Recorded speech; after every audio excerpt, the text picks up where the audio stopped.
नमस्कार, आप देख रहे हैं जी अपडेट राजस्थान और मैं हूं आपके साथ ममताज सिंह। चलिए शुरुआत करते हैं। अब खबर बीकानेर से है।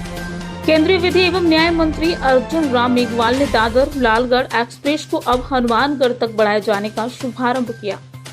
इस विस्तार से लूणकरटसर, सूरतगढ़, पीलीवंगा और हनुमानगढ़ के यात्रियों को सीधा मुंबई जाने की सुविधा मिल गई है। शुभारंभ समारोह में केंद्रीय मंत्री ने कहा कि जल्द ही बीकानेर से दिल्ली वंदे भारत ट्रेन शुरू होगी।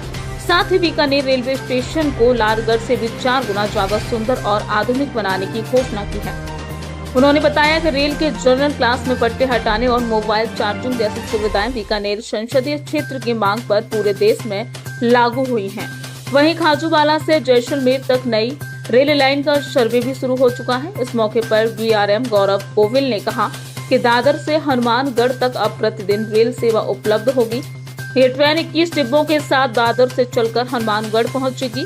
राजस्थान के यात्रियों के लिए यह रेल विस्तार बड़ी राहत साबित होगा। जी अपडेट राजस्थान से दलीप नौखवाल की खास रिपोर्ट।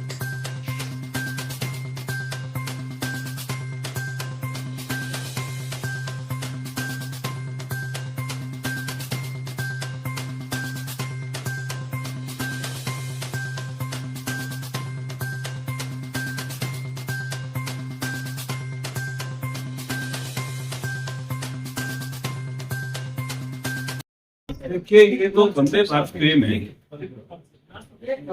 ये आत्मनिर्भर भारत अभियान के तहत विनिर्मित ट्रेन है। इसमें भारत का ही डिजाइन है। इसमें भारत के इंजीनियर ने, रेल ने इसको बहुत अच्छी ट्रेन बनाई है। और भारत रेल बराबर ग्लोबल लीडर बन रहा है। ये जब इसमें बैठते हैं तो ये भाव महसूस होता है। वंदे भारत ट्रेन में बैठने पे ऐसा लगता है। बहुत शानदार ट्रेन है।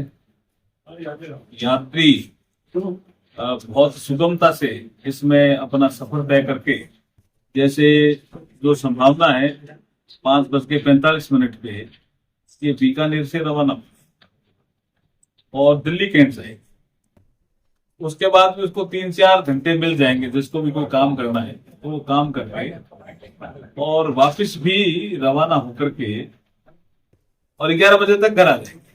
तो ये जिसको दूसरे दिन आना है या लेट आना है तो शाम की भी ट्रेन है। लेकिन वंदे भारत से जिसको आना और जाना है, जिसको हम ये कह सकते हैं कि इतनी बढ़िया ट्रेन की सुविधा हो जाएगी, उसको महसूस ही नहीं होगा कि हम ट्रेन में बैठे, हवाई जहाज में बैठे ऐसा लगता। राहुल गांधी, देखिए, ये भारत की जो संवैधानिक संस्थाएं हैं उनको बदनाम करने की एक रणनीति है कुछ अपोजिशन के लीडर्स की, जिसमें राहुल गांधी जी मुखिया। अब इलेक्शन कमीशन ने बहुत सी सूचनाएं उनको दे दी, उनके समझ में भी आ गई। ये कोई महिला थी जिसको राहुल गांधी जी ने बुलवा लिया कि मेरा नाम कट गया। फिर 24 घंटे के अंदर अंदर ही चुनाव आयोग ने उस महिला को पेश कर दिया और महिला बोल गई कि मुझे तो जबरदस्ती बुलवाया, कैसा ही बोलना है, नाम काट दिए। उसका नाम था वोटर लिस्ट में। अब आप जहां जीते हो, वो भी तो इलेक्शन कमीशन ने इलेक्शन कराए, वोटर लिस्ट उन्हीं की थी। 99 MP उनके जीते भी तो है ना 2024 के चुनाव में। और यहाँ हमारे बीकानेर में भी कुछ लोग बोलने लगे वोट चोरी हुई। आपको साल भर बाद याद है क्या वोट चोरी? आपने अपील क्यों नहीं करी भाई? आपने चुनाव आयोग को किसी को लिखा? ये तो राहुल गांधी जी ने महाराष्ट्र विधानसभा में वोटर लिस्ट ठीक नहीं है, ये जब मुद्दा ज्यादा उठाया तो चुनाव आयोग ने कहा कि हम बिहार की वोटर लिस्ट को ठीक करेंगे, इसलिए वो SIR लेके आए। जो लोग है ही नहीं इस दुनिया में, उनके वोटर लिस्ट में नाम नहीं होने चाहिए ना। वो तो एक SIR के माध्यम से वोटर लिस्ट को ठीक कर रहे हैं। अब उनका एक मुद्दा था बड़ा, हमारे संसद सत्र में भी था कि इस पर आप चर्चा करो।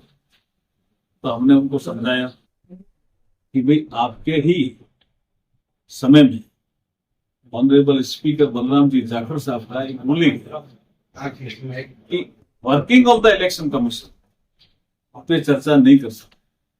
Working of the election commission. ये working of the election commission है।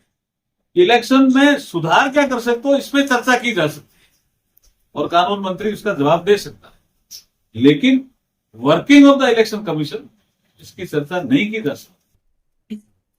बीकानेर वाले तो नहीं चाहिए थी ना, अभी तक वो साल भर बाद है, मैं साल भर से ज्यादा समय हो गया। कांग्रेस को मिसफॉल की जो संवैधानिक संस्थाएं हैं उनको बदनाम, ये उस रणनीति का ही हिस्सा है।